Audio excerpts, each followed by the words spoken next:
மக்கள் வந்து எந்த நேரமும் ஏது நடக்குமோ தெரியல. புயல் இல்லாத நேரத்தில் இப்படி ஆயிருக்குது. ஒரு கால் புயல் வந்திருந்தா சிந்திக்க முடியல, என்ன பண்றேன்னு தெரியல, கண்ணு கலங்கிருச்சு. இங்க 180 பேருக்கு வீசிங் ப்ராப்ளம் இருக்கு, 170 பேருக்கு டிபி நோய் இருக்குது, இங்க 50% கேன்சர் நோய் இருக்கு. இதுக்கு மொத்த காரணமே இந்த கோரமண்டல் கம்பெனி தான். அந்த டேக்கர் வந்து ஏதோ ஒரு புயலோ இல்ல பெரிய ஒரு பாதிப்பு ஏற்படுதுன்னா 800 இருக்காதுங்க, சரௌண்டிங்கே இருக்காதுங்க. நமக்கு வந்து தகவல் வந்துச்சு. நானும் நண்பர்களும் வந்து வாகனத்தை எடுத்துட்டு என்ன ஆச்சு எங்க சம்பவம்ன்றத பார்க்கலான்னு வந்தபோது குறிப்பிட்ட தூரம் வர வரைக்கும் அந்த விஷவாயுவோடைய தாக்கம் வந்து குறைவா இருந்துச்சு. சரி என்னதான் நடக்குது நம்ம நெருங்க வரும்போது பாத்தீங்கன்னா இந்த ஒரு கிட்ட நெருங்கும் போது, இந்த கம்பெனி கிட்ட நெருங்கும் போது அந்த ஒரு கரகரப்பு முதல்ல வந்து நம்மளுடைய தொண்டையை வந்து அதை என்னை பிடிக்க ஆரம்பிச்சிச்சு. நான் பின்னாடி உட்காந்துருக்கு, எனக்கு மட்டும் தான் அப்படி இருக்கா இல்ல பின்னாடி உட்காந்துருக்கவங்களா அப்படி இருக்கான்னு கேட்கும்போது அவங்களுக்கும் அதே மாதிரி இதான இதுக்கு மேல அந்த பேச்சு பேசும்போது பாத்தீங்கன்னா அந்த ரொம்ப ஒரு தாக்கத்தை ஏற்படுத்தி எங்களால் அதை அடுத்து பேச முடியலன்ட்டு உடனே நாங்க வண்டியை திருப்பிட்டு கொஞ்சம் தூரம் போயிட்டு என்ன ஆச்சு ஏதாச்சுன்றது மக்களுக்கு பார்க்க ஆரம்பிச்சோம்.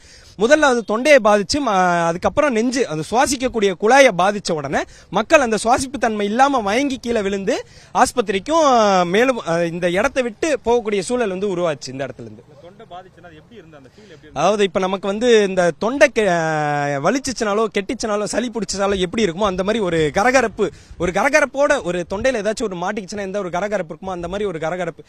அடுத்து பேச முடியல, மூச்சு விட முடியல யாராலையுமே. சரி, அதாவது இந்த ஒரு எப்படி பேசுறதுனே தெரியாத அளவுக்கு ஒரு சூழலை உருவாக்கி விட்டுச்சு அந்த ஒரு விஷக்கசிவு.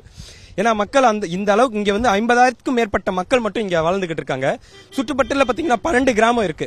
அந்த 12 கிராமத்தை தாண்டி பாத்தீங்கன்னா அந்த 12 கிராமத்துக்கும் அந்த காற்று எந்த அளவுக்கு போய்கிட்டு இருக்கும். இந்த சென்னையில வந்து பாத்தீங்கன்னா இங்க இருந்து பாத்தீங்கன்னா ராயபுரம் வரைக்கும் இந்த ஒரு கேஸ் லீக் ஆயிடுச்சுன்னா, முழுவதும் லீக் ஆயிடுச்சுன்னா ராயபுரம் வரைக்கும் முழுக்க மக்கள் பாதிச்சிடும். அதாவது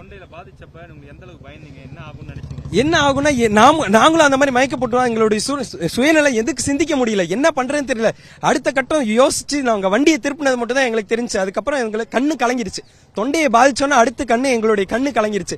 அதுக்கப்புறம் நம்ம நெட்ல சர்ச் பண்ண முதல்ல பாதிக்கிறது தொண்டை, அதுக்கப்புறம் காது, மூக்கு, இது வழியா ரத்தம் வர பாதிப்பு ஏற்படுச்சு.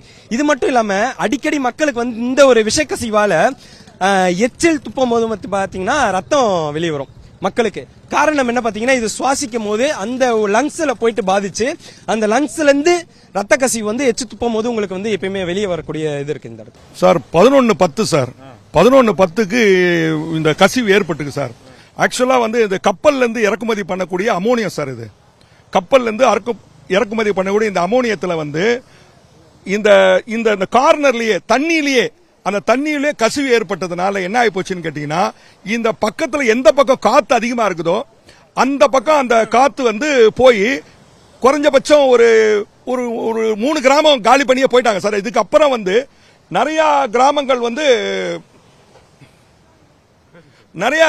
வந்து இன்னைக்கு வந்து காலி பண்ணி நேத்து நைட்டா ஊரை விட்டு போற அளவுக்கு ஆயிப்போச்சு சார். ஏன்னு கேட்டீங்கன்னா அந்த புகை நெடி அந்த அளவுக்கு ரொம்ப காட்டமா இருந்தது.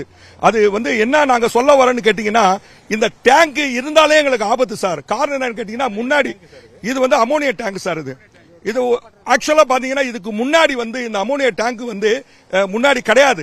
இது ஒரு 10 வருஷத்துக்கு முன்னாடி தான் உருவாக்கப்பட்ட டேங்க். இது இந்த டேங்க்ல வந்து முன்னாடி எல்லாம் வந்து இந்த கூட்ஸ்ல தான் வரும். இந்த வந்து அமோனியா இறங்கி உங்க சூப்பர் பாஸ்பேட் எல்லாம் தயார் பண்ணாங்க, யூரியாலாம். ஆனா இன்னைக்கு இருக்கிற நிலைமை என்ன அப்படின்னு கேட்டீங்கன்னா, இந்த கப்பல் மூலமா வந்து இந்த அமோனியா இறக்குமதி பண்றதுனால இப்ப இந்த பஞ்சர் ஆகி போச்சு. இது பஞ்சர் ஆனதுனால இன்னைக்கு என்ன ஆகி போச்சுன்னு கேட்டீங்கன்னா, மக்கள் வந்து எந்த நேரமும் ஏது நடக்குமோ தெரியல. இப்ப சாதாரணமா புயல் இல்லாத நேரத்தில் இப்படி ஆயிருக்குது. ஒரு கால் புயல் வந்திருந்தா இந்த மக்களுடைய நிலைமை என்னன்னு தெரியல. புயல் வந்து இந்த பைப் எல்லாம் தாங்காது, பிச்சுக்குன்னு ஓடி போயிடும். அந்த புயல் வரும்போது நாங்களாம் செத்து உயிரோட இருப்போமானே தெரியாது, செத்து தான் போயிடுவோம். அந்த மாதிரி ஒரு நிலைமை. ஆக்சுவலா சொல்லப்போனா அரசாங்க சட்டப்படி இந்த டேங்க் வந்து 500 மீட்டர் தொலைவில் இருக்கணுங்க. ஆனா இன்னைக்கு என்ன இருக்கு தெரியுமா, 100 மீட்டர் கூட கிடையாது இந்த கடலுக்கும் இந்த டேங்குக்கும். இது அரசாங்கம் எப்படி அனுமதி கொடுத்தாங்கன்னு தெரியாது. அதனால மத்திய மாநில அரசாங்கம் தீர பரிசீலிச்சு இதுக்குண்டான தடுப்பு நடவடிக்கை எடுக்கணும், எங்களை காப்பாத்துங்க. காரணம் என்னன்னு கேட்டீங்கன்னா, மக்கள் வந்து இன்னைக்கு இந்த கம்பெனியால சுவாச கோளாறு, கொரோனா காலத்துல நிறைய பேர் இந்த எண்ணூர்ல செத்துருக்கோம் நாங்க. இந்த மாதிரி நிலைமை இருக்குது. அங்க வந்து போபால் வந்து விஷவாயு வந்து கசிவு ஏற்படும் போது கொஞ்சம் பேர் தான் இறந்தாங்க. ஆனா இங்க வந்து அப்படி கிடையாது. இது அமோனியம் மட்டும் கசிஞ்சு வெளியே வந்தா குறைஞ்சது எவ்வளவு பேர் சாவாங்கன்னு சொல்ல முடியாது சார். ஏன்னா இது 2 கிலோமீட்டர் சரௌண்ட். இப்ப இந்த ஊர் எங்க ஊர் எண்ணூர் இருக்குது, 2 கிலோமீட்டர் தான் சரௌண்ட். இந்த 2 கிலோமீட்டர் சரௌண்ட்ல 10 கம்பெனி இருக்குது. நாங்க புகையாலையும் செத்துன்னு இருக்கோம், தினமும் புகையாலையும் செத்து நிற்கிறோம். இந்த கம்பெனிகளை விடுற புகையாலையும் செத்து நிற்கிறோம். இன்னைக்கு புகை மட்டும் இல்ல, இந்த அமோனியத்தாலையும் இன்னைக்கு செத்து நிற்கிறோம். அது மட்டும் இல்ல, இன்னைக்கு இப்போ சமீபத்தில் நீங்க கேள்விப்பட்டிருப்பீங்க, இந்த கடல்ல மீனவர்கள் பிழைப்பு கெடுக்கிற அளவுக்கு ஆயில் கலந்துருச்சு. இந்த மாதிரி ஒரு நிலைமை வந்து எண்ணூர்ல உருவாகின்னு இருக்குது. நேற்று இரவு திடீர்னு மக்கள் எல்லாம் ஒரு அதிர்ச்சியான விஷயம், எனக்கு ஒன்னு போன் அடிக்கிறாங்க. மக்கள் எல்லாம் மயக்கடிச்சு விழுந்திருக்காங்க, 100 பேர்பட்டவங்கள மருத்துவமனை கொண்டு போயிட்டு இருக்காங்கன்னு. நாங்க உடனே இங்க வரதுக்கு முன்னாடி இங்க மக்கள் யாருமே இல்ல, இங்க இருந்து அப்புறப்படுத்து வேற ஒரு ஊருக்கு கொண்டு போறாங்க. சின்ன குப்பம் பெரிய குப்பம்லாம் ஊரை விட்டு போயிட்டாங்க, யாருமே ஜனங்கள் இல்ல. ஏன்னா அடுத்த சங்கதிகளை காப்பாற்றணுன்ற ஒரு விஷயம். ஏன்னா நாங்க ரொம்ப பாதிக்கப்பட்டிருக்கோம் இந்த ஊர்ல. ஏற்கனவே கண்ணு எரிச்சல் எங்களுக்கு தொடர்ச்சி, இந்த பக்கம் வண்டி ஓட்டினாலே கண்ணு எரிச்சல் வரும். இங்க எண்ணூர்ல மட்டும்தான், மற்ற ஊரை விட இந்த பகுதியில் கண்ணு நல்லா தெரியும். ஆனா இப்ப என்ன ஆச்சுன்னா, இங்கதான் பார்வை கோளாறு அதிகமா இருக்குது. 100க்கு தமிழ்நாடு மாசு கட்டுப்பாடு வாரியம் அறிவிக்கின்படி இங்க 100க்கு 80 பேருக்கு வீசிங் ப்ராப்ளம் இருக்கு, 100க்கு 70 பேருக்கு டிபி நோய் இருக்குது. இங்க 50% கேன்சர் நோய் இருக்கு. இதுக்கு மொத்த காரணமே இந்த கோரமண்டல் கம்பெனி தான். இது பிரச்சனைக்கு அங்க தீர்வு கண்டானுங்க, தீர்வே இல்ல, சும்மா போட்டு கட்டி வச்சுட்டு போயிருக்கிறானுங்க. இப்ப மூடி இருக்கிறானுங்க, சும்மானா இன்னும் 2 நாள் பொறுத்து திறந்துருவானுங்க. இது நிரந்தரமா மூடணும். இது கோரமண்டல் முருகப்பா குரூப். ஆமா, ஏன்னா இது எப்படின்னா, இது எதுவும் இல்ல, பேர் மட்டும் மாத்திட்டாங்க. அவன் இது EIT பேரி கம்பெனியா இருந்தது. அந்த பேரி கம்பெனிக்காரன் என்ன பண்ணா, சாக்லேட் கம்பெனி தான் இங்க 67. அதுக்கப்புறம் அப்படியே ஏமாத்திட்டு உர தொழிற்சாலை வச்சான் இந்த மக்களை ஏமாத்துறதுக்கு. அதுக்கப்புறம் எங்களுக்கும் தெரியல. அதுக்கப்புறம் எங்களுக்கு மூட்டெல்லாம் வளைஞ்சிருச்சு, பல்லு கொட்டிச்சு, பல்லு கரையாயிடுச்சு, ஆளுலாம் மூட்டெல்லாம் வளைஞ்சிருச்சு. ஒரு டீச்சர் இந்த இடத்துல சாப்பாடு வைக்கிறாங்க, அப்படியே எலும்பெல்லாம் அப்படியே நொறுங்கி விழுந்து அங்கேயே இறந்துட்டாங்க.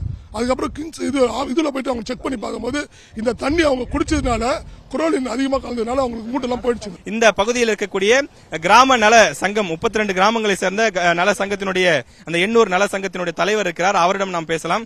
ஐயா வணக்கம், நேற்று இரவு என்னதான் நடந்துச்சுங்க ஐயா? எண்ணூர் அனைத்து கிராம பொதுநல சங்கத்துடைய தலைவர் குணசேகரன் பேசுறேன்.